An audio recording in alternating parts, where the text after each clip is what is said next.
Hai guys, bersama saya kembali dengan Cindy Himawan.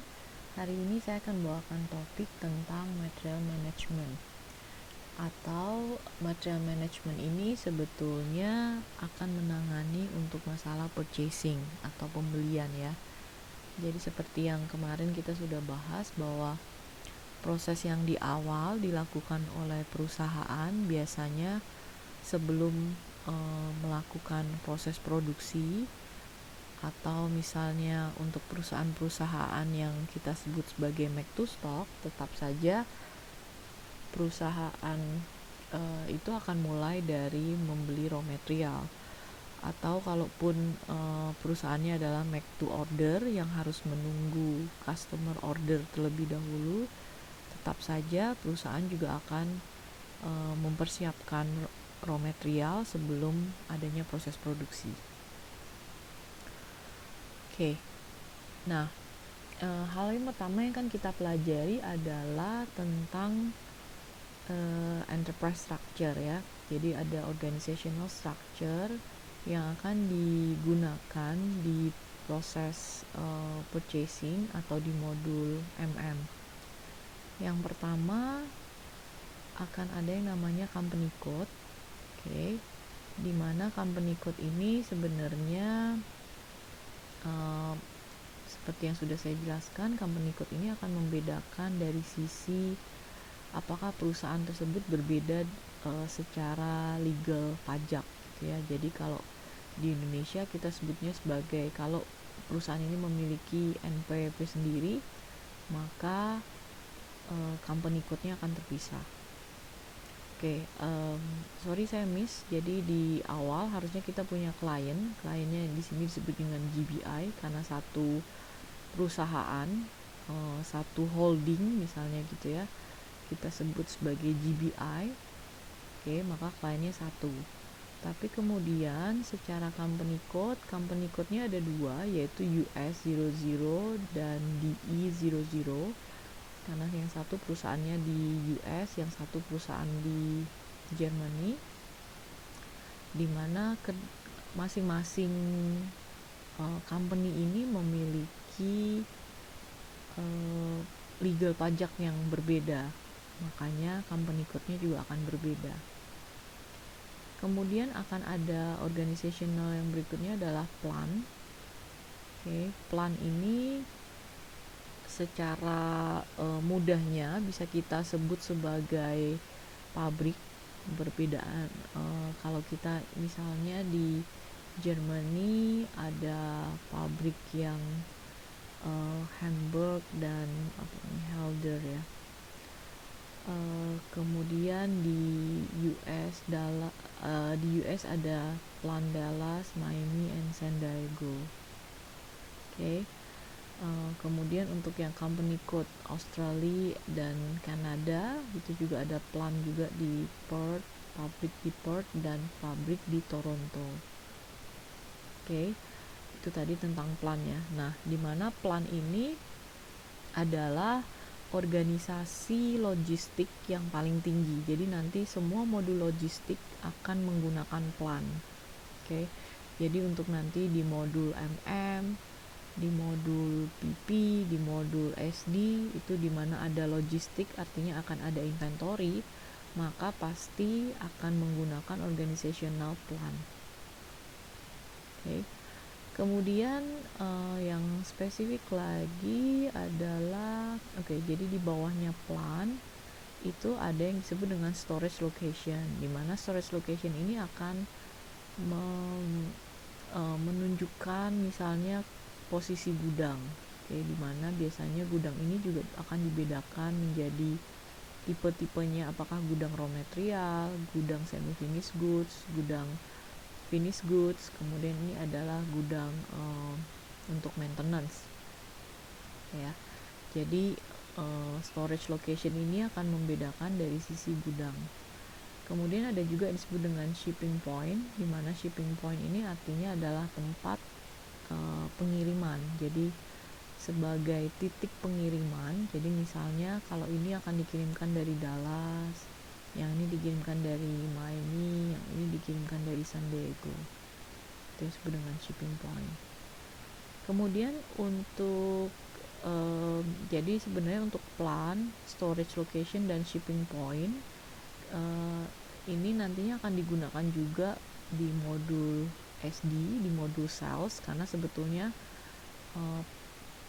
di modul sales kan juga ada mengurus inventory ya, berhubungan dengan inventory. Makanya nanti juga akan menggunakan yang namanya plan, storage location dan juga shipping point. Kemudian yang spesifik lagi adalah ada central purchasing organization. Jadi karena kita sekarang bicara tentang MM, di mana MM itu adalah untuk untuk proses pembelian ya, maka organization yang ada di MM yang spesifik adalah purchasing organization. Jadi purchasing organization ini adalah organisasi paling tinggi yang mengurusi masalah pembelian, di mana di bawahnya purchasing organization ini, jadi purchasing organization ini nanti letaknya sebetulnya ada di dalam company code. Jadi kalau kita lihat di sini di company code US ada satu purchasing organization, di Kanada ada satu purchasing organization, begitu juga di Germany dan di EU, di Australia masing-masing punya purchasing organization. Nah, di bawahnya purchasing organization akan ada purchasing group. Purchasing group ini adalah kelompok-kelompok yang melakukan pembelian ya. Jadi bisa dibedakan menjadi per area, bisa dibedakan juga menjadi misalnya tipe pembeliannya apa gitu ya.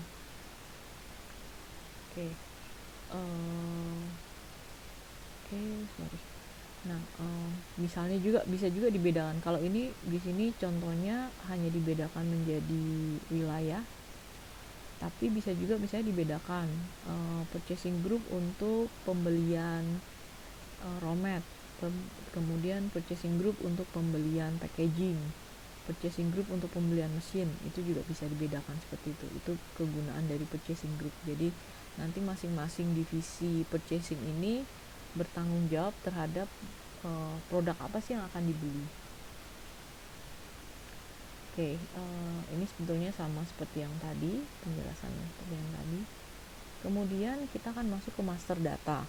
Nah, master data yang akan digunakan di dalam material management itu ada 5. Yang pertama ada vendor master. Vendor master ini akan menyimpan semua informasi mengenai supplier.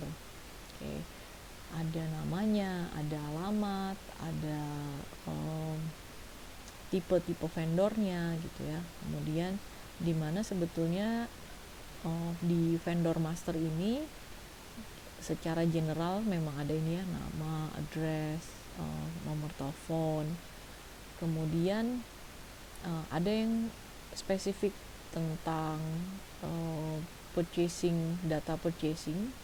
Jadi data purchasing ini misalnya kita beli sama supplier ini pakai currency apa, kemudian cara agreementnya seperti apa, atau kita sebut dengan incoterms-nya seperti apa, apakah akan misalnya biaya pengirimannya apakah akan dibayar oleh supplier atau apakah kita yang akan membayar. Nah, itu sebenarnya akan diatur di dalam incoterms.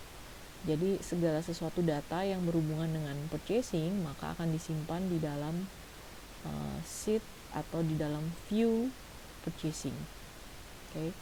Kemudian ada juga data yang berhubungan dengan finansial, misalnya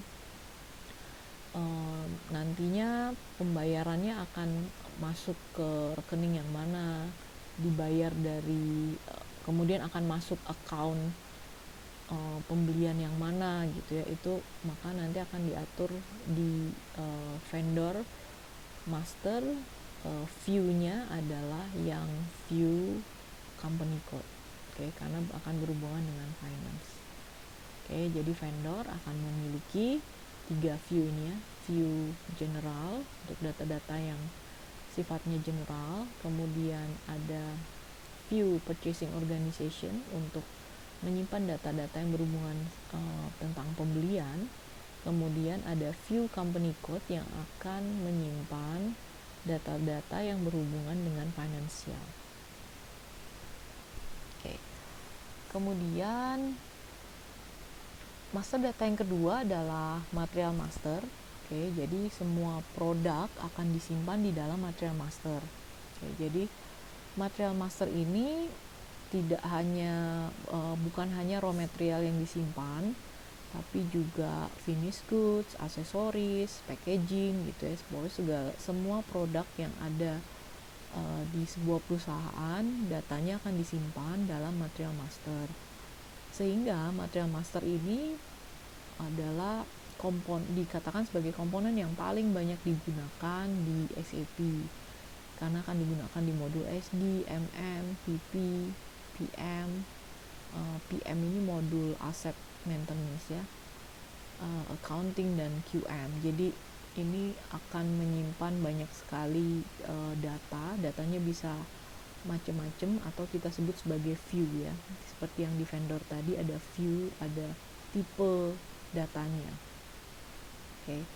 Contohnya adalah jadi di material master ini ada basic data, sama seperti kalau tadi di vendor master ada general information ya, di mana menyimpan data-data vendor yang secara general.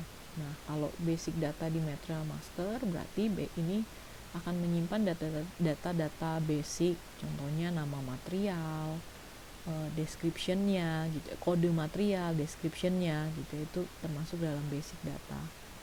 Kemudian ada view-view yang lain juga, ada view sales, view purchasing, dan lain sebagainya, di mana masing-masing view ini akan menyimpan tipe informasi yang berbeda.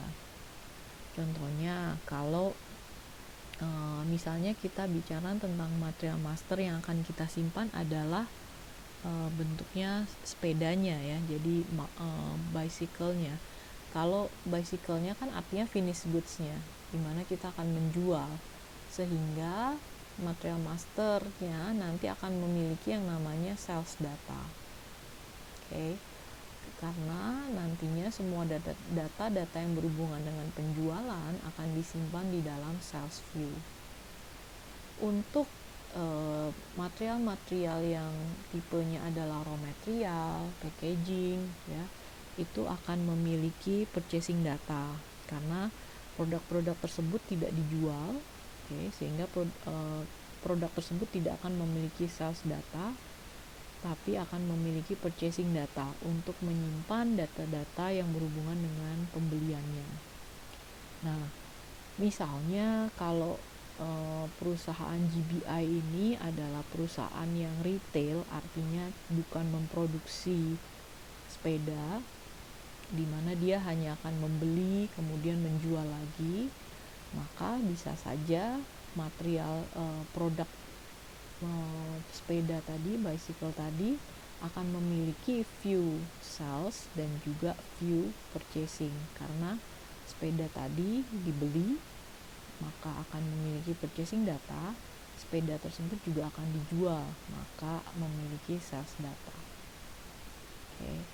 Jadi ada material planning data, ini akan berhubungan tentang bagaimana perencanaannya, tentang manufacturingnya. Kemudian ada data tentang forecasting, ada data storage untuk di mana menyimpannya, data tentang quality, artinya bagaimana sih mendefinisikan quality atau standar dari produk tersebut.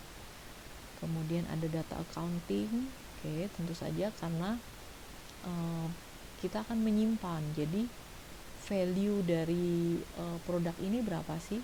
Jadi bukan hanya yang disimpan, bukan hanya dari sisi stoknya. Kalau stoknya itu kan berarti kita bicara tentang quantity, pieces, unit gitu ya, itu kuantitinya.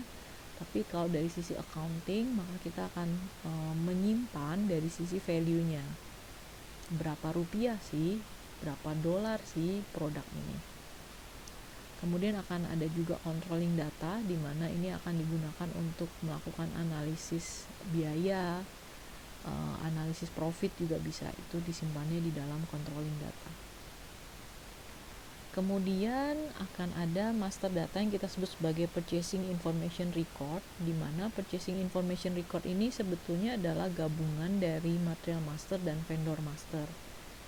Jadi purchasing information record ini akan menyimpan data, misalnya kalau mau beli material ini maka belinya ke vendor yang mana aja. Simpelnya seperti itu, dimana kita bisa membuat manual, jadi kita masukkan datanya manual,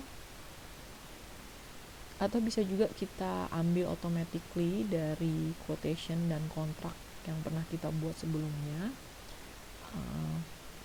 atau bisa juga dibuat dari purchasing order. Nanti saya akan cerita ya, jadi bedanya antara quotation, kontrak, dan purchasing order ini apa sih. Tapi intinya di purchasing information record ini bisa dibuat dengan dua cara. Yang pertama adalah manual, kita membuat sendiri, memasukkan data material ini bisa dibeli ke vendor siapa saja, atau yang kedua adalah kita mengambil dari data history. Jadi kita sudah pernah pesan, kita sudah pernah purchase, kemudian data itu akan diambil menjadi purchasing information record. Oke. Di mana purchasing information record ini bisa menghasilkan reporting yang akan digunakan untuk vendor evaluation. Jadi kita bisa tahu, kita bisa melakukan review. Jadi kita sudah pernah beli ke vendor ini, kemudian reviewnya seperti apa sih, apakah vendor ini pelayanannya memuaskan atau tidak, deliverynya, price-nya. Jadi kita bisa memberikan scoring di dalam purchasing information record ini. Oke. Sehingga nantinya kita akan si buyer, departemen buyer itu akan lebih mudah untuk menentukan kalau mau beli material ini maka akan beli ke vendor yang mana gitu ya. Jadi PIR ini sangat membantu dalam proses pembelian. Oke, kemudian selain vendor, material, purchasing record, kemudian ada juga master data yang kita sebut sebagai condition master, atau bentuknya seperti ini. Condition master ini berhubungan dengan pricing, jadi harganya berapa, apakah ada diskon, apakah ada surcharge, penambahan harga misalnya gitu ya. Kemudian taxnya berapa, pajaknya berapa persen. Nah, semua yang berhubungan dengan harga itu akan disimpan di dalam condition master. Kemudian akan ada juga output master, di mana output master ini akan berhubungan dengan akan menyimpan dokumen apa saja sih yang akan dikeluarkan atau akan dihasilkan. Contohnya, apakah kita harus mengeprint purchase order kalau kita mau order ke vendor, apakah kita mesti kasih kayak dokumen yang kita sebut dengan purchase order, atau nanti mungkin kita setiap kali ada penerimaan maka kita bisa ngeprint seperti slip gitu ya, slip goods receipt atau slip untuk penerimaan barang dan lain sebagainya. Nah, itu didefinisikannya di output master data. Oke, untuk menyimpan dokumen apa saja yang harus kita cetak, kita print. Oke. Nah, itu tadi tentang organization structure dan master data. Nah, sekarang kita akan masuk ke prosesnya. Nah, MM ini kita sebut sebagai prosesnya adalah purchase to pay. Secara intinya adalah mulai dari beli sampai bayar.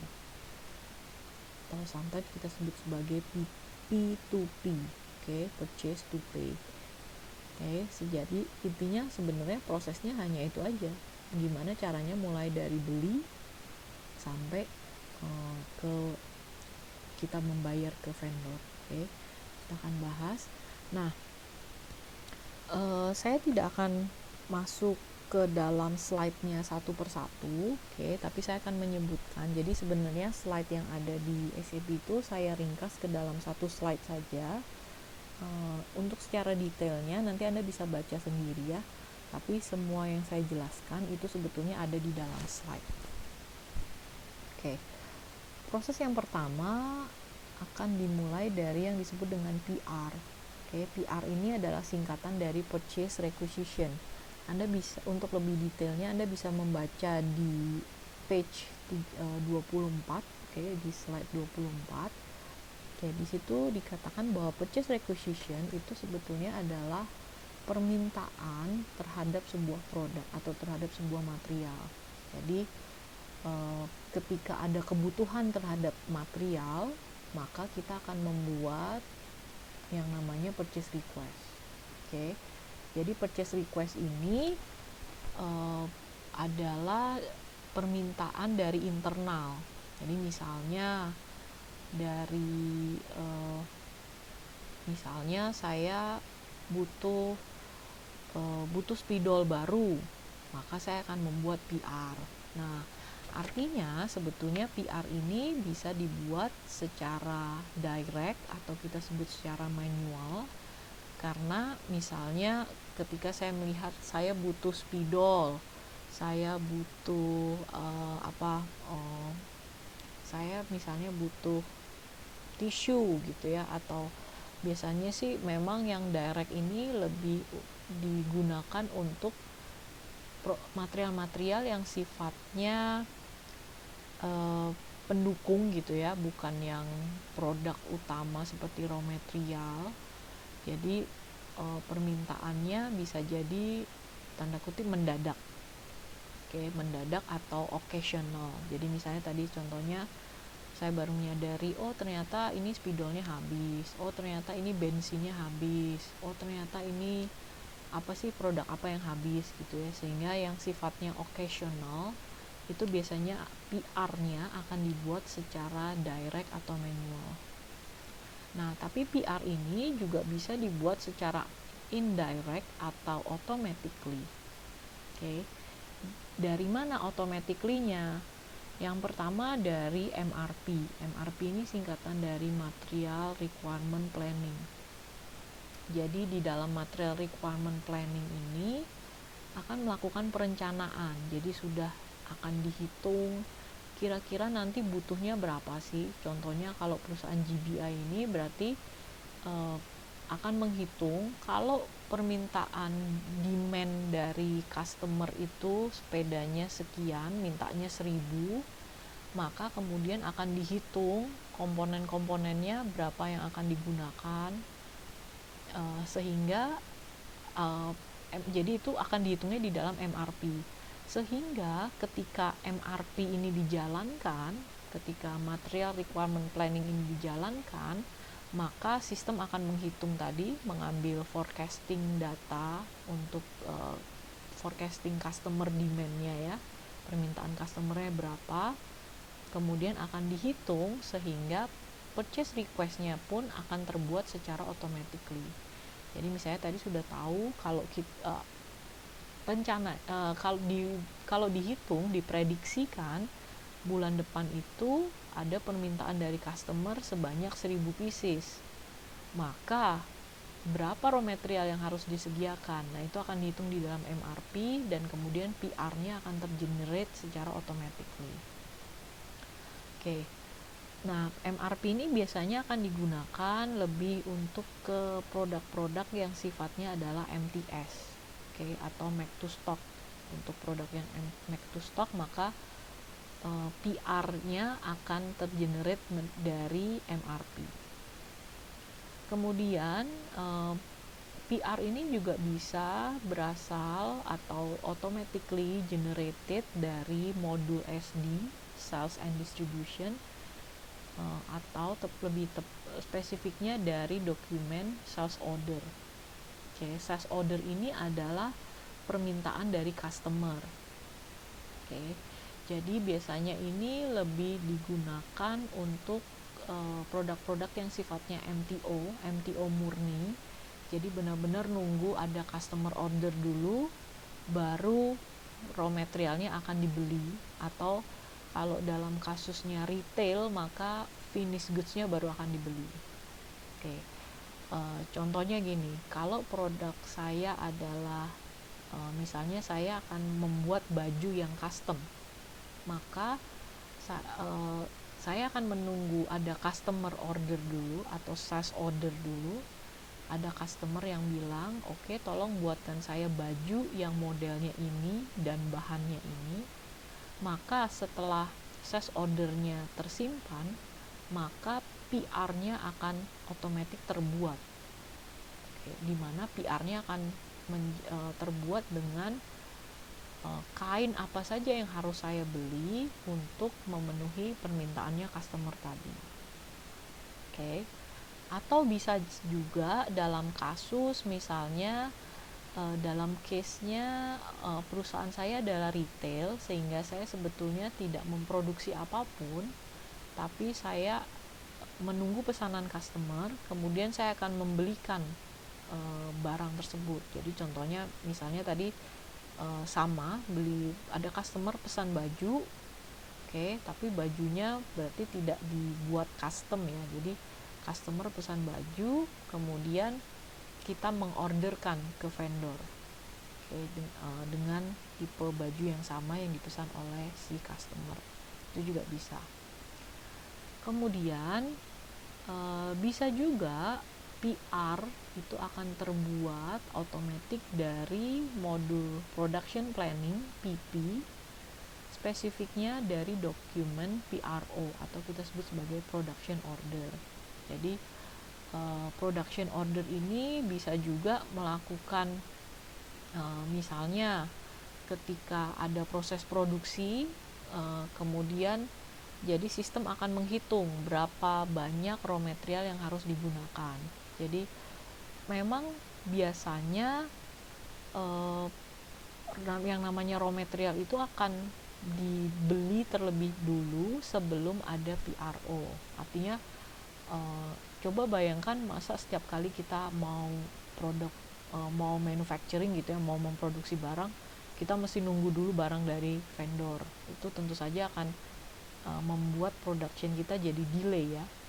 Tapi memang ada beberapa jenis raw material yang mungkin sangat mahal atau mungkin tidak bisa disimpan secara lama, atau mungkin raw material ini sangat spesifik atau sangat limited item gitu ya, sehingga raw material ini tidak bisa disediakan terlebih dahulu, sehingga yang dilakukan adalah production ordernya harus ada dulu, oke, ada perintah memang sudah yakin akan memproduksi, baru PR-nya akan terbuat. Oke, itu juga bisa.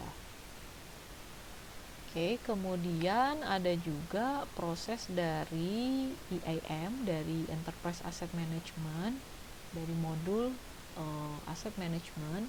Spesifiknya adalah dari proses maintenance order. Jadi misalnya ketika kita akan memperbaiki sebuah mesin, ternyata setelah kita cek, mesinnya ini ternyata kurang oli, atau mesinnya ternyata kurang ada spare part yang rusak, sehingga kita harus membeli spare part tersebut. Maka maintenance order ini akan mengenerate PR secara otomatis juga. Oke. Let me repeat again. Jadi ada PR, yaitu permintaan terhadap sebuah barang. Jadi permintaan ini dari sisi internal ya. Ketika ada departemen yang membutuhkan barang, maka PR-nya akan tergenerate. Oke. Nah, tapi PR ini sifatnya masih internal, jadi masih temporary gitu ya. Jadi baru ada mencatat kebutuhannya tuh apa saja sih, itu yang disebut dengan PR.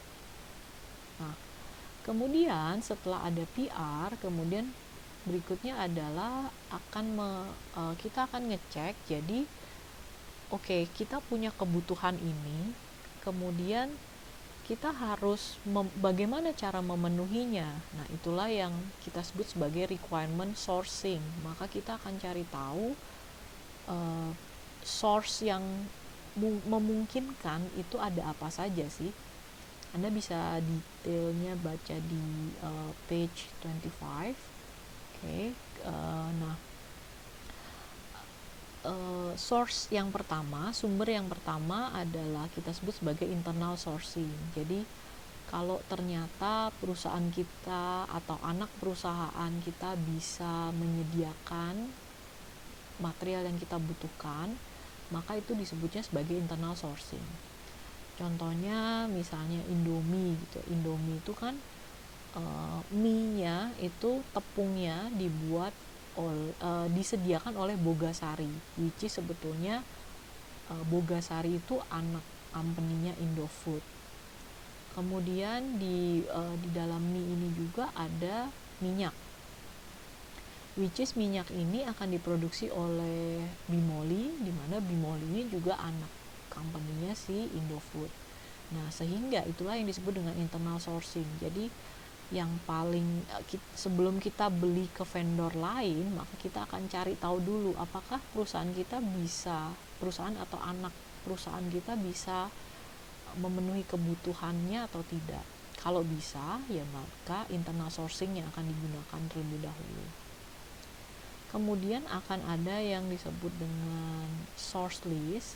Nah, source list ini sebetulnya diambilnya dari PIR yang tadi, Purchasing Information Record.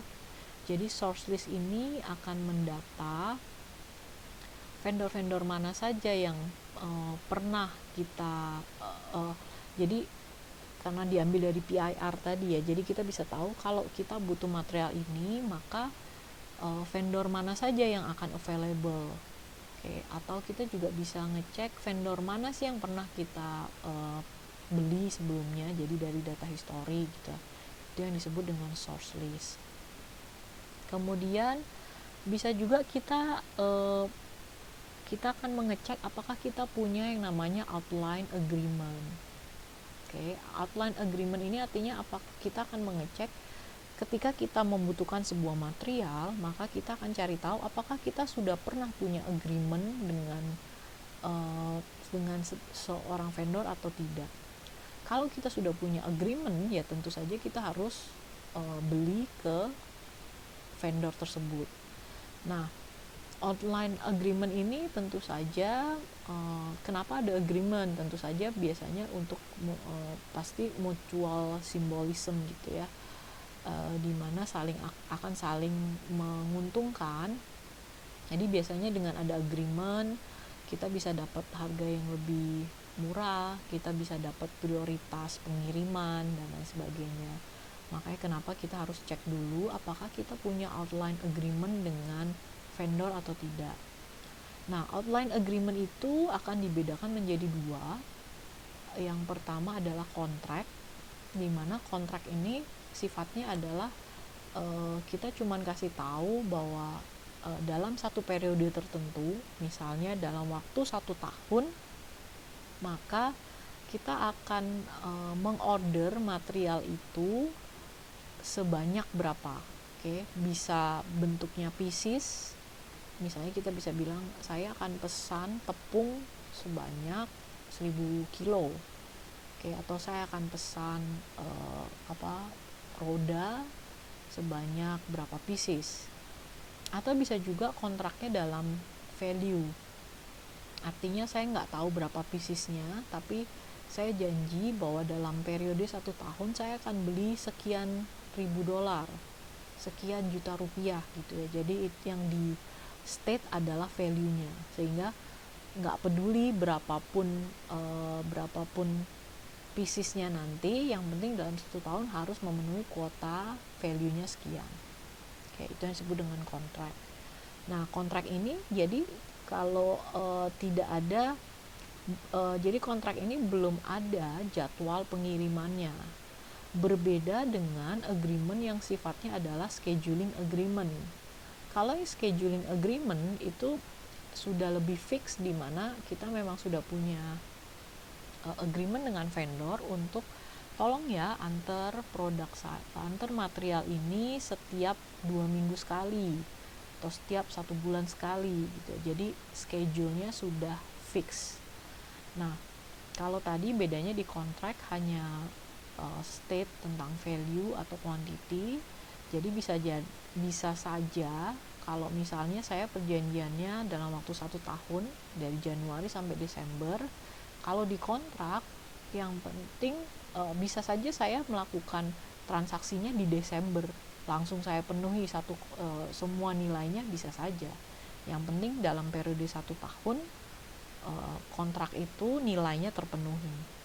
Tapi kalau yang scheduling agreement itu nggak boleh langsung dirapel. Jadi kalau memang sudah janji sebulan sekali atau 2 minggu sekali, ya waktu itu harus diikuti.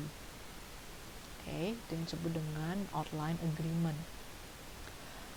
Kemudian akan ada yang disebut dengan RFQ. RFQ ini singkatan dari request for quotation. Oke, request for quotation ini jadi kita belum pernah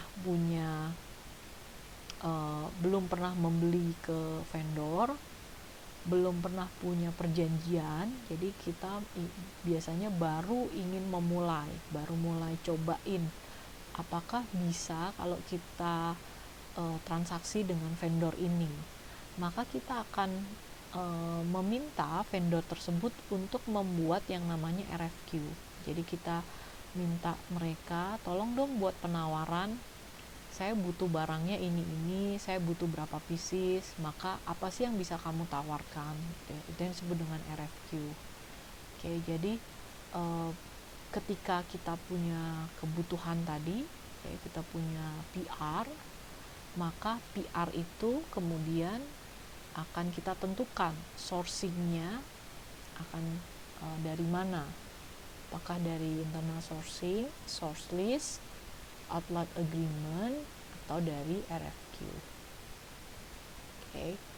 Kemudian akan ada yang disebut dengan vendor evaluation. Jadi setelah kita mengumpulkan gitu ya, jadi kira-kira kita punya sourcingnya ini, kemudian kita bisa melakukan vendor evaluation. Nah, vendor evaluation ini secara detail Anda bisa lihat di page 29, oke, dan page 31 juga ada.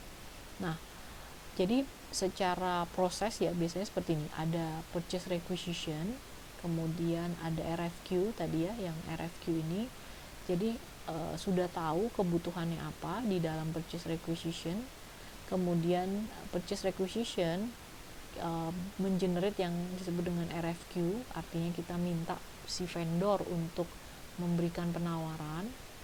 Kemudian nanti vendor, misalnya ada 3 vendor yang memberikan quotation, jadi mereka akan kasih penawaran, kemudian kita bisa melakukan yang namanya vendor evaluation, di mana vendor evaluation ini kita bisa menggunakan scoring. Jadi di SAP sendiri ada sekitar 99 kriteria yang bisa digunakan. Contohnya, apakah kita mau mengkriteriakan dari sisi harga, membandingkan dari sisi harga, dari sisi quality, dari sisi ketepatan waktu, delivery, dari sisi misalnya apakah mereka punya standar tertentu, mereka pakai ISO atau tidak, kemudian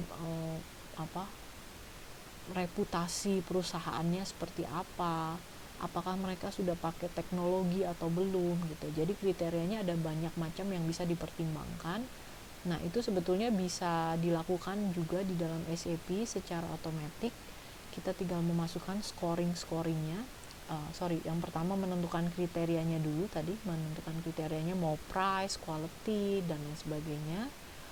Kemudian menentukan bobotnya.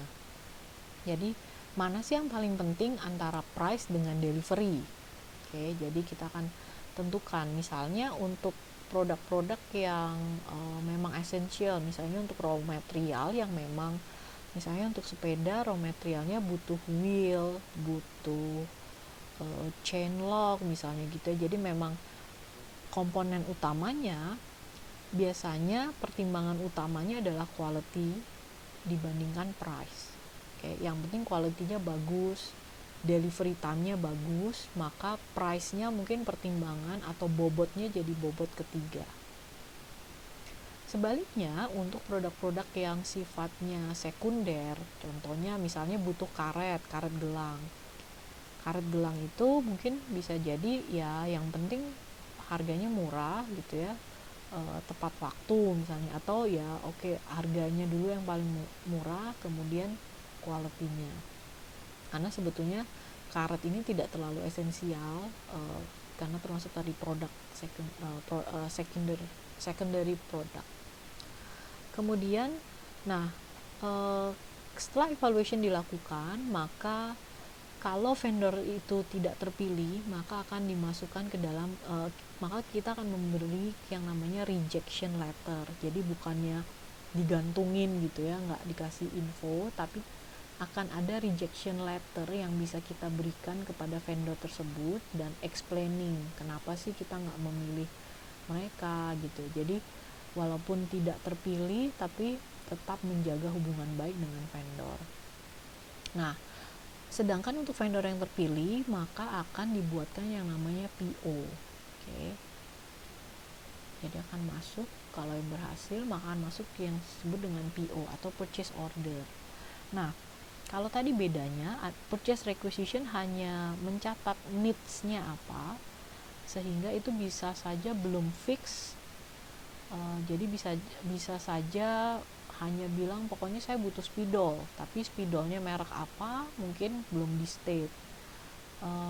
Kemudian mungkin juga di PR saya bilang saya butuhnya cuma 10, tapi bisa saja yang dibeli setelah negotiation dengan vendor misalnya, wah nggak bisa kalau belinya cuma 10, belinya harus minimal 100 misalnya supaya dapat harga price-nya bagus.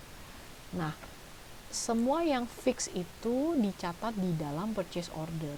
Oke, jadi purchase order ini akan mencatat produk apa yang akan kita beli ke vendor. Oke, jadi purchase order ini tentu saja sudah fix. Jadi kita tidak boleh membatalkannya.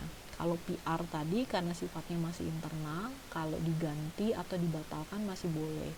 Tapi kalau purchase order, jadi purchase order ini sudah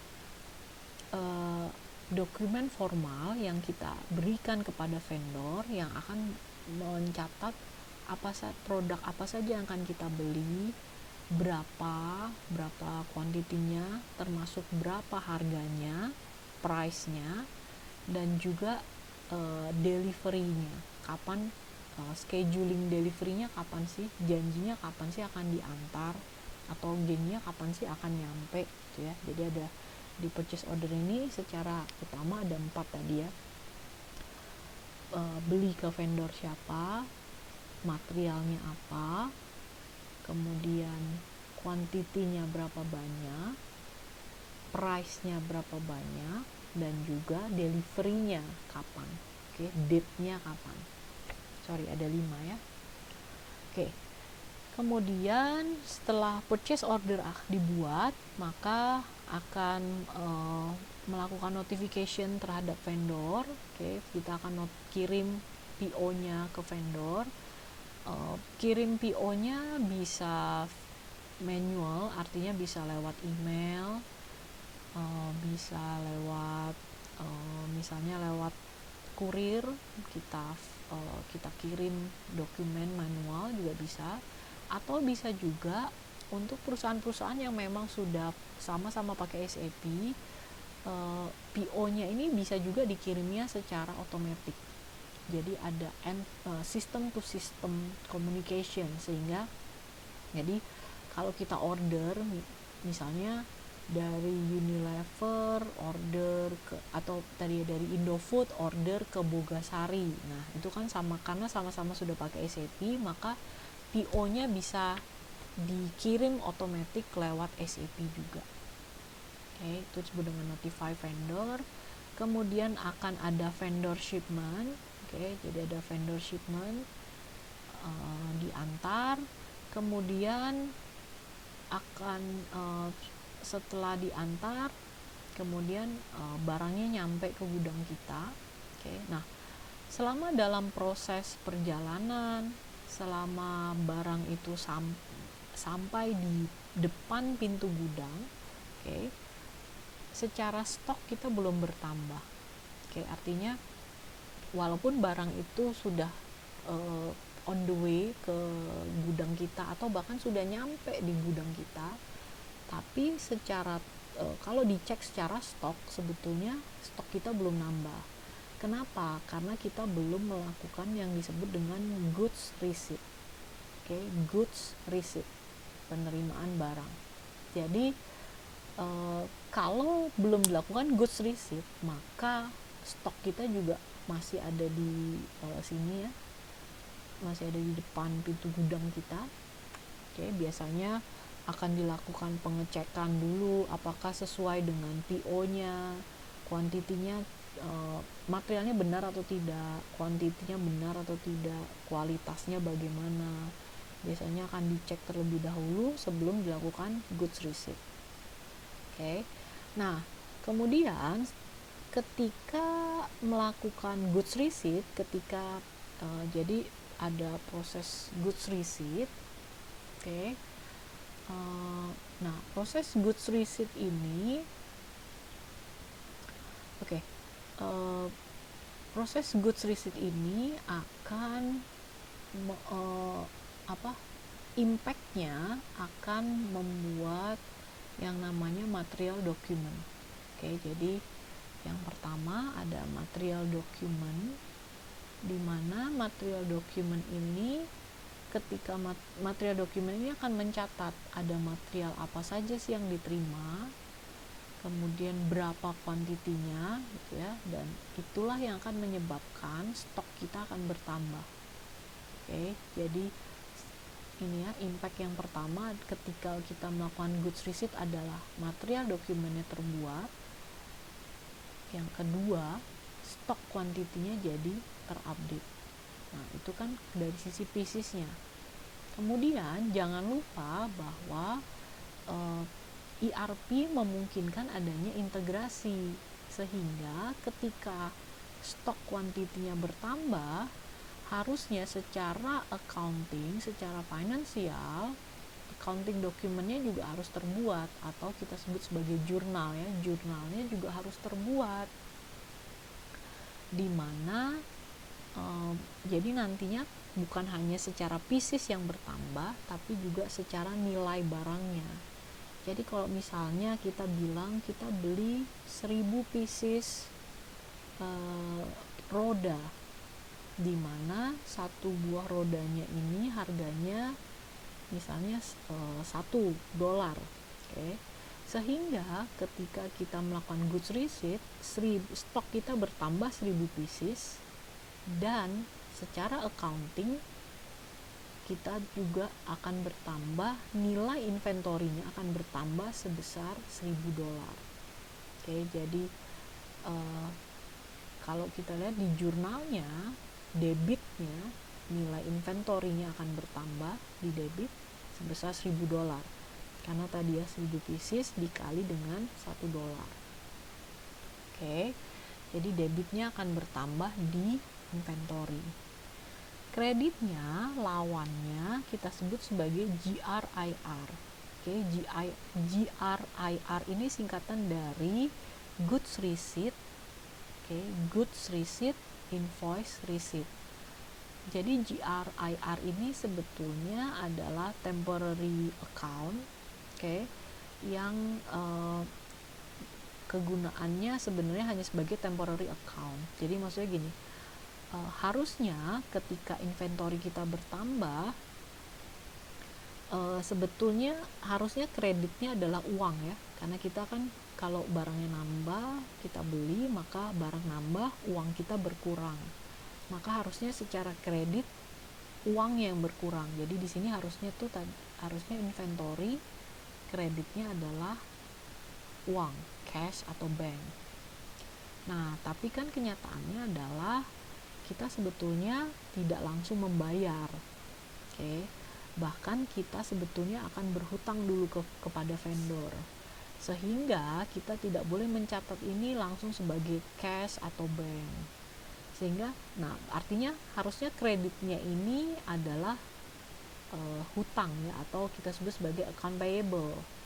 Tapi pada saat goods receipt, pada saat barangnya diterima, biasanya tagihan dari vendor itu belum datang juga, sehingga kita juga tidak boleh mencatat kreditnya sebagai account payable. Jadi untuk temporary kita catat sebagai GRIR.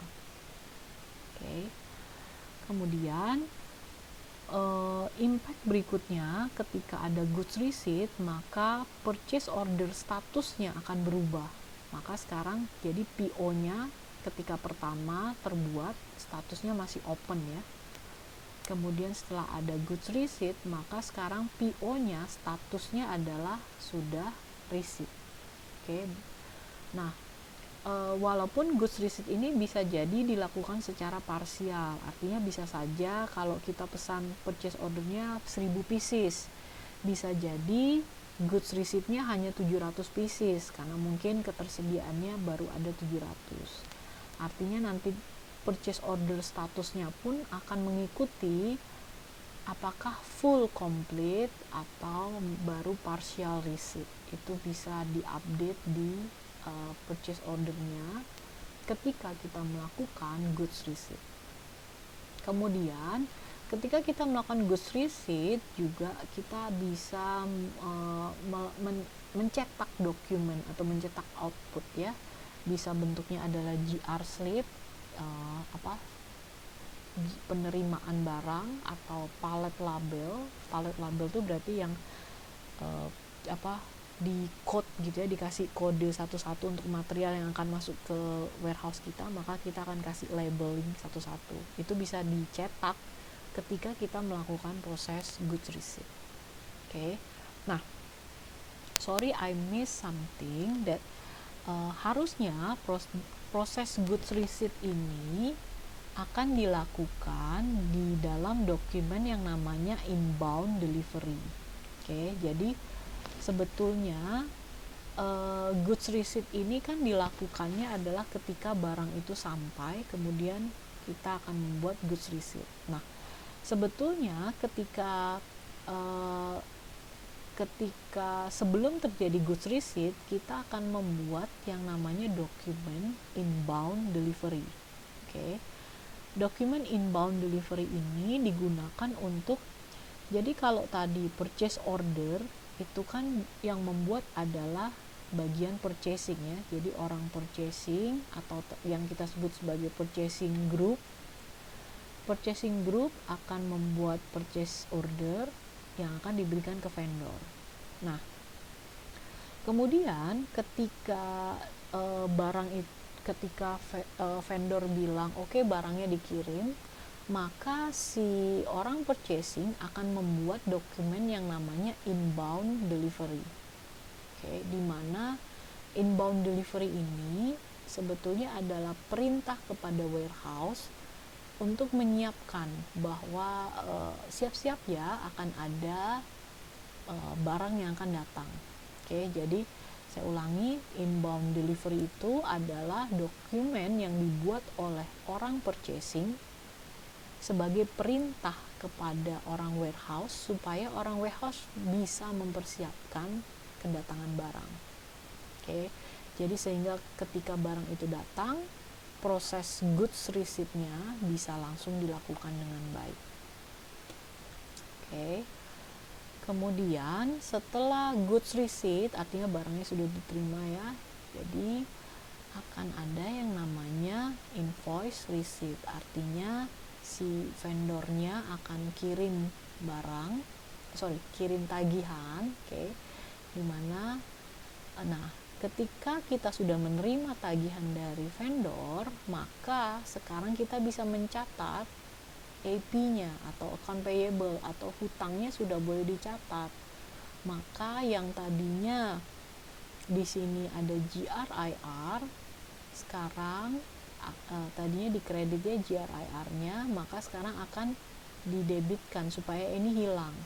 Jadi kalau ini dicoret, kredit sama debit ini dicoret ya, GRIR-nya dicoret. Jadi sebetulnya sekarang debitnya inventory, kreditnya adalah AP posisinya sekarang. Jadi kita sudah mencatat bahwa kita memiliki inventory bertambah dan kita punya hutang. Oke. Nah, itu yang akan dilakukan di dalam invoice receipt. Jadi kita menerima tagihan dan pencatatan AP akan dilakukan di dalam finance. Jadi ini langsung integrated. Ini yang disebut dengan integrated process, di mana ketika si orang purchase dapat tagihan, jadi invoice receipt ini akan dimasukkan, jadi tagihan dari vendor akan dimasukkan, kemudian orang finance sudah langsung jurnalnya sudah langsung terbuat, jadi orang finance tahu, oh ya akan ada, kita punya tagihan baru loh. Kemudian proses yang terakhir adalah payment to vendor, pembayaran kepada vendor. Dimana maka sekarang hutang kita akan berkurang. Jadi kalau tadi hutangnya bertambah di kredit, maka sekarang hutangnya berkurang di AP, di debit. Dan uang kita di bank juga akan berkurang, karena kalau kita bayar hutang ya, kalau kita bayar hutang artinya uang kita di bank berkurang, hutang kita juga berkurang. Nah, ketika kita melakukan pembayaran ini, secara jurnalnya pun akan tercatat secara otomatis, dan itu akan masuk semua nantinya ke financial report. Jadi inilah the whole process of P2P, mulai dari pencatatan kebutuhan sampai pembayaran. Jadi dari purchase to pay. Kemudian, nah di dalam MM ini sebetulnya ketika kita bicara goods receipt-nya itu tidak hanya goods receipt ke dalam warehouse, karena bisa jadi contohnya kalau goods receipt misalnya memang produknya oke, maka kita akan ada yang disebut dengan movement types. Movement types ini untuk membedakan tipe pergerakan barang. Tipe pergerakan barang ini akan membedakan tujuan lokasinya kemana, kemudian secara accounting bagaimana jurnalnya. Contohnya gini, kalau misalnya produknya oke, tadi ketika produknya datang di gudang kita, kemudian kita cek, oke, ini produknya oke. Misalnya kita order 1000 pieces, kemudian yang 990 oke, maka 990 akan masuk ke goods receipt into warehouse. Sehingga stok kita bertambah 990 pieces dan value kita, inventory-nya bertambah sebanyak $990 kalau satu piecesnya harganya $1 ya. Nah, tapi misalnya ternyata ada 7 pieces, 990 ya, berarti sisanya ada 10 lagi ya. Nah, 7 pieces ini agak mencurigakan gitu ya, misalnya agak mencurigakan, maka sebenarnya nggak tahu sih ini antara rusak atau tidak. Jadi misalnya agak mencurigakan, sehingga kita simpan dulu deh, tapi nggak boleh disimpan di warehouse langsung, karena kalau kita simpan di warehouse atau kita simpan di movement type yang 101, maka bisa jadi nanti barangnya akan kecampur, sehingga kita akan gunakan movement type yang 103 yang mengindikasikan bahwa produk ini jangan disimpan di warehouse yang biasa, tapi disimpan di warehouse yang block stock. Karena kita mau memisahkan yang 7 tadi. Kemudian misalnya yang 3 itu benar-benar rusak, maka kita akan pakai movement type yang 122, karena itu akan dikembalikan ke vendor. Gitu ya. Atau dari yang jadi dari yang 7 tadi, itu kan tadinya misalnya 7 masih jadi saya ralat ya, jadi 990 masuk ke 101 karena oke produknya, kemudian ada 10 yang mencurigakan, maka kita akan masukkan ke 103, masukkan dulu ke block stock. Ternyata yang 7 oke, maka yang 7 akan pindah lagi ke warehouse biasa pakai movement type yang 101. Yang 3 rusak, artinya akan menggunakan movement type yang 122 untuk dikembalikan ke vendor. Oke. Ada juga movement type untuk sales order, artinya tadi kalau misalnya jadi dalam kasus tadi yang saya bilang beli kain karena ada customer order, kemudian kita harus beli kain yang sesuai dengan kebutuhan si customer tadi, maka ketika barangnya datang, barangnya itu nggak boleh kita simpan sebagai 101, momen type-nya nggak boleh 101 karena kain tersebut sudah specifically memang dipesan untuk yang 23 untuk yang size order, sehingga kita bisa bilang ketika barang itu datang, barang itu akan digunakan, maka kita gunakan movement type-nya yang 231. Oke, karena produk tersebut akan digunakan spesifik untuk size order tertentu. Oke, supaya nggak kecampur dipakai untuk size order yang lain. Kemudian ada movement type 561. 561 ini untuk biasanya digunakan untuk melakukan initial entry. Jadi kalau ada stok baru gitu ya, jadi biasanya di awal bulan ketika kita mulai ngecek ada perbedaan stok atau tidak, maka kita akan pakai yang initial entry ini, kita bisa pakai movement type yang 561. Oke. Kemudian ini adalah innovation di S/4HANA dibandingkan dengan yang ERP, Material Management, atau yang dulu kita sebut sebagai R3 ya.